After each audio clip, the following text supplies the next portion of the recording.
यह गोरखपुर नगर माननीय मुख्यमंत्री जी का अपना नगर, उनका विधानसभा क्षेत्र है और हम भारतीय जनता पार्टी के कार्यकर्ता हैं। अगर हमारे वार्ड में कोई भ्रष्टाचार जो कि एक चरम सीमा पर था, तो ये मेरा नैतिक कर्तव्य बनता है कि हम अपने मुखिया को। आप कह रहे हैं कि मैं भारतीय जनता पार्टी का कार्यकर्ता हूं, पार्षद जी किस दल से आते हैं आप बता दीजिए, खुलकर बोलिएगा, क्योंकि भारतीय जनता पार्टी के कई मंचों पर हमने देखा है। हाँ। तो एक तरीके से आप भारतीय जनता पार्टी के कार्यकर्ता हैं और वर्तमान जो पार्षद है वो भारतीय जनता पार्टी का है, तो आरोप आप भारतीय जनता पार्टी के पार्षद सहित भारतीय जनता पार्टी पर 15 से 20 हजार का आरोप लगा रहे हैं। एक तरीके से कहा जाए घूस, सही है ना? घूस लेना। 15 से 20 हजार का तो आरोप मेरा ये है कि जो पात्र थे जिनका मकान बना है उनसे लिया गया है। हाँ।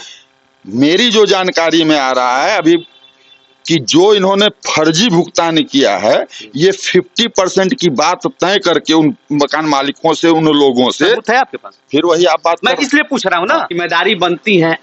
आरोप है कि अपात्रों को पात्र बनाकर, अपात्र जो हैं उनको अपने पात्र बनाकर उनको आवास दिलाए। पहले तो मैं आपके चैनल को बहुत बहुत बधाई देना चाहता हूं और पूर्व पार्षद जी ने मेरे ऊपर कोई ब्लेम नहीं लगाया है और जो भी हमारी सम्मानित जनता, जो भी हमारे लाभार्थी हैं, जो गरीब परिवार से थे, उनको तहसील द्वारा पात्र किया गया। प्रधानमंत्री आवास के नाम पर जमकर खेल हुआ है। यह आरोप हम नहीं लगा रहे हैं। धर्मशाला बाजार के पूर्व पार्षद रविंद्र प्रताप सिंह राजू सिंह ने मुख्यमंत्री दरबार में एक गुहार लगाई है कि धर्मशाला बाजार में भ्रष्टाचार की कलई खुल गई है।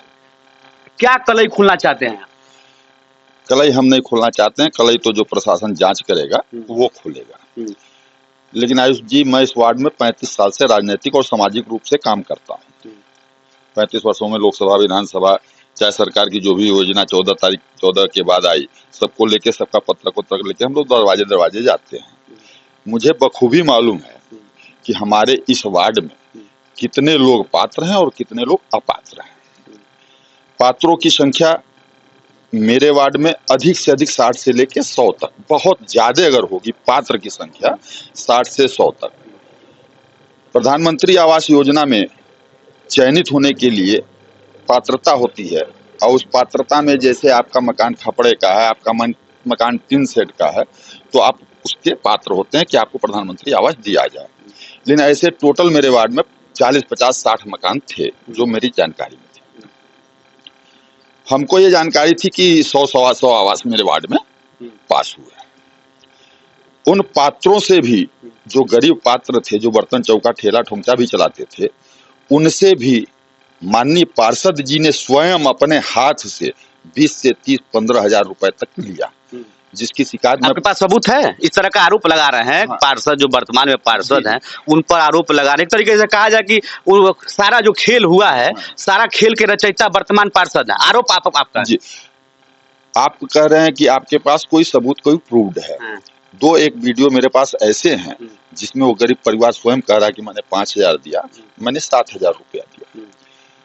पार्षद जी एक दबंग प्रवृत्ति के हमारे हैं और वो गरीब परिवार खुलकर उनके सामने बोलने के लिए तैयार नहीं है, न मीडिया के सामने। लेकिन मेरा ये विश्वास है, जैसे जैसे जांच आगे बढ़ेगी, नागरिकों के अंदर उत्साह आएगा और खुलकर सामने बोलने की। आपने मुख्यमंत्री को लेटर दिया, 62 लोगों का लिस्ट दिया है जो अपात्र लोगों का है। मुख्यमंत्री ने क्या आश्वासन दिया? इसके बाद आगे क्या होने वाला है?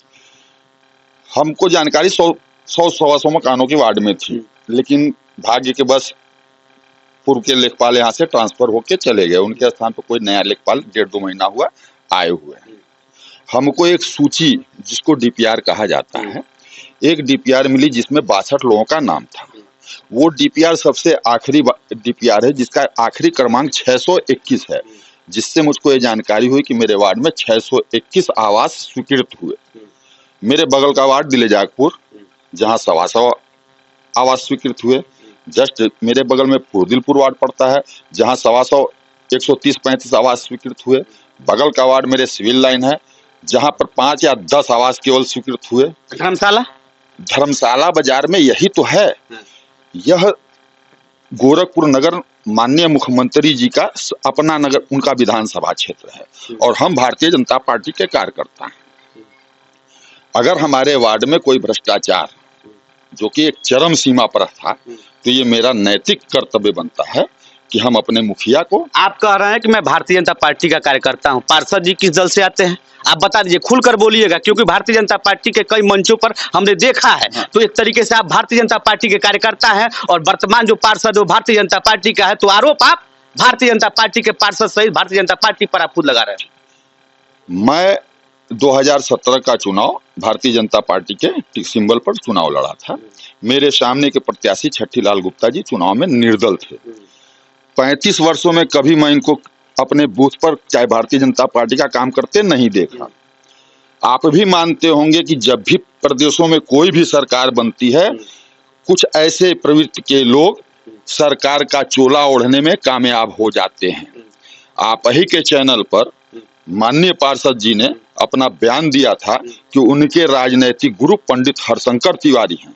मैं आपसे पूछना चाहता हूं और आपसे जानना चाहता हूं, जो व्यक्ति आपके चैनल पर स्वयं इस चीज की स्वीकृति देता है कि मेरे राजनीतिक गुरु लोकतांत्रिक कांग्रेस के राष्ट्रीय अध्यक्ष पंडित हरशंकर तिवारी हैं। इस तरह से अगर आप बात कर रहे हैं, ठीक है, हाँ। पंडित जी के शिष्य तो भारतीय जनता पार्टी में भी कई हैं। हाँ ठीक है। इस तरह की चीजें जो है नहीं। वो उन्होंने कहा कि मेरे राजनीतिक गुरु हैं। ठीक जी। तो जब उनके राजनीतिक गुरु राष्ट्रीय लोकतांत्रिक कांग्रेस के राष्ट्रीय अध्यक्ष हैं, तो कैसे भारतीय जनता पार्टी के कार्यकर्ता हो सकते हैं? रही बात आपने कहा कि भारतीय जनता पार्टी के मंचों पर, तो मुझको भी ये नहीं समझ में आएगा कि भारतीय जनता पार्टी के मंच पर ये कैसे खड़े हो जाते थे, कैसे भारतीय जनता पार्टी का फ्लैग लगा के गाड़ी पर घूमते थे।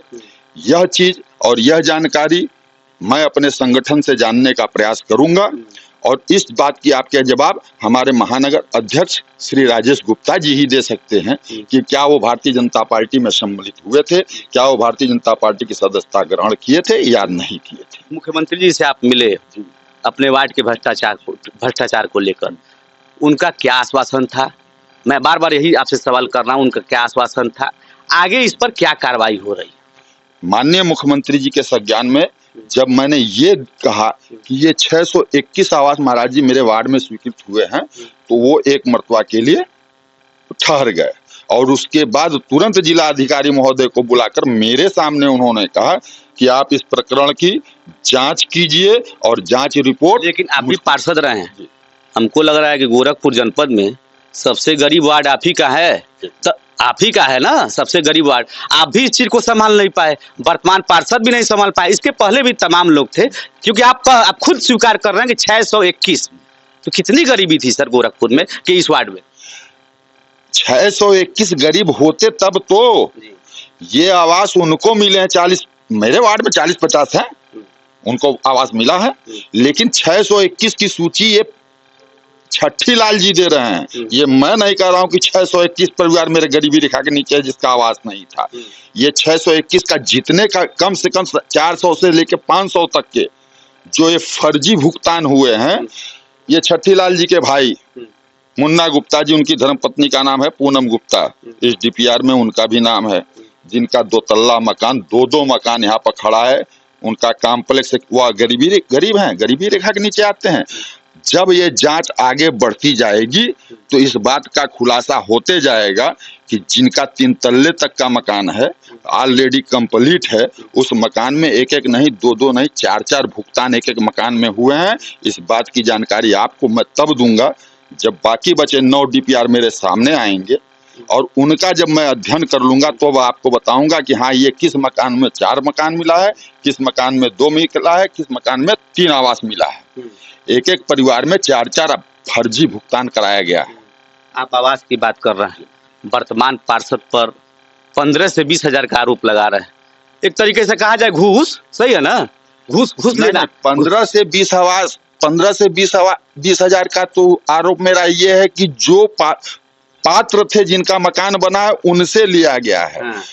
मेरी जो जानकारी में आ रहा है अभी कि जो इन्होंने फर्जी भुगतान किया है, ये 50% की बात तय करके उन मकान मालिकों से, उन लोगों से है आपके पास, फिर वही आप बात, मैं इसलिए पूछ रहा हूँ ना, क्योंकि पूछा जाएगा सर आपसे, पूछा जाएगा। आप वर्तमान पार्षद पर आरोप लगा रहे हैं, एक तरीके से मैं कहूँ कि राजनीतिक प्रतिद्वंदी है, राजनीतिक ही कह सकते हैं ना, राजनीतिक प्रतिद्वंदी हैं। आप आरोप लगा रहे हैं, उनका भी हम बात सुनेंगे, क्योंकि हम चलाने से पहले उनका भी पक्ष जानेंगे। इस तरह का आरोप 15 से 20 हजार आप कह रहे हैं कि जो पात्र हैं और जो अपात्र हैं पूर्ण रूप से, उनसे आप एक तरीके से डील कहा जाएगा ना। 50% तक की अगर डील नहीं है तो उनको माननीय पार्षद जी ये बताएंगे तो कि जिनका मकान ऑलरेडी कंप्लीट है और जिस मकान में एक ईंटा तक नहीं लगा, उसमें 4-4 आवास उन्होंने क्यों दे दिया। अगर आप ये बात कहते हैं कि बिना डील किए दिए हैं, तो आप ही मुझको बता दीजिए कि मान लीजिए मेरा ये आवास है, मेरे आवास में 3 भाई हम हैं, तीनों भाई के नाम से वो फर्जी भुगतान करते हैं, तो आखिर में क्या इंटरेस्ट उनका रहा, क्या इंटरेस्ट उनका है कि वो 3-3 भुगतान एक एक मकान में फर्जी करते हैं। ये तो एक साधारण व्यक्ति भी समझ सकता है कि मोदी जी और योगी जी प्रधानमंत्री आवास योजना सबको एक छत मिल जाए, ये हमारे देश के प्रधानमंत्री मोदी जी और योगी जी के सपना है, जिस पर वो काम कर भी रहे हैं। लेकिन भारतीय जनता पार्टी का अगर कोई कार्यकर्ता रहता तो उसकी हैसियत नहीं होती, उसकी हिम्मत नहीं बनती कि इतना बड़ा घोटाला वो कर जाता। इसलिए मैं कह रहा हूं कि भारतीय जनता पार्टी के न कार्यकर्ता कभी थे न हैं। बात बाकी अगर आपकी बात है कि वो मंच पर कैसे आ जाते थे, कार्यक्रमों में कैसे चले जाते थे, फ्लैग कैसे लगा लेते थे, तो वो भाजपा के सदस्य हैं कि नहीं है, ये हम अपने महानगर अध्यक्ष से अपनी चर्चा करेंगे, बात करेंगे, हमको उनके बारे में जानकारी हो जाएगी तो उसके बारे में मैं आपसे बताऊंगा। लेकिन मैं ये जानता हूं कि जब भी सरकारें बन जाती हैं, मैं इसलिए कह रहा हूं कि भाजपा के कार्यकर्ता नहीं है, भाई 35 साल से मैं लोकसभा, विधानसभा, नगर निकाय के चुकान में चाहे हर पार्टी के कार्यक्रमों में अपनी टीम लेके काम करता हूं। मैंने तो कभी उनको किसी कार्यक्रम में नहीं देखा। अगर वो भारतीय जनता पार्टी, इतना बड़ा भ्रष्टाचार हुआ है, आप कह रहे हैं इतना बड़ा भ्रष्टाचार, सिर्फ पार्षद ही दोषी है कि कोई बड़ा सिस्टम है इस नेटवर्क में? कौन कौन? देखिए राजू जी, आप विभाग बोलते हैं, हमको लग रहा है हमारे चैनल के माध्यम से अभी तुरंत खुलासा भी कर देंगे। अगर है इस तरह की चीजें तो बताइए ना। मुझको तो ये लगता है कि जो कुछ लोग जो जमीन का काम करते थे, व्यवसाय, उनका व्यवसाय परम पूज्य महाराज जी ने बंद करा दिया। संभावना है ये कि वो हमारे स्थानीय पार्षद के साथ मिलकर और इतने बड़े घोटाले को अंजाम, 400 मकानों का मतलब आप समझते हैं द्विवेदी जी, 500 मकानों का मतलब एक मकान पर 2.5 लाख रुपए। अगर सिर्फ 400 मकान को जोड़ लिया जाए तो 10 करोड़ रुपए का घोटाला होगा। आज इस प्रदेश के अंदर 2000 रुपए का घूस लेते हुए लेखपाल बेचारा पकड़ा जाता है, 4000 का रिश्वत लेते हुए एक दरोगा बेचारा एंटी करप्शन के द्वारा पकड़ा। ये योगी जी की कड़ाई है कि कोई भी भ्रष्टाचार नहीं होगा। यह हो गया ना, ये दुर्भाग्य, आप कह रहे हैं तो हो गया ना। अगर हो गया तो उसकी जांच परम पूज्य योगी आदित्यनाथ महाराज के निर्देश पर होगी। और मैं आपको विश्वास दिलाना चाहता हूं कि जितने रकम की खपला हुआ होगा, जितने रकम का फर्जीवाड़ा हुआ होगा, वो सारा रकम परम पूज्य महाराज जी वसूलवाएंगे। क्योंकि योगी आदित्यनाथ महाराज जी की कार्यशैली, हम लोग तो बड़े परम पूज्य बड़े महाराज जी के कार्यकाल से हम लोग एक छोटे कार्यकर्ता के रूप में काम करते हैं, लेकिन योगी जी की कार्यशैली से हम लोग बहुत भली बात वाकिफ हैं और आप भी वाकिफ हैं कि परम पूज्य महाराज जी किसी भ्रष्टाचारी को, किसी माफिया को, किसी को नहीं छोड़ सकते हैं, चाहे वो उनका कार्यकर्ता हो एक छोटा सा, चाहे विधायक हो, चाहे मंत्री हो। ये हम लोगों के लिए गर्व की बात है कि ऐसे पूज्य महाराज जी, ऐसे मुख्यमंत्री के नेतृत्व में हम लोगों को भारतीय जनता पार्टी के कार्य करने का मौका मिलता है। ठीक है राजू जी, आपने गोरखपुर लाइव से बात की, इसको बोल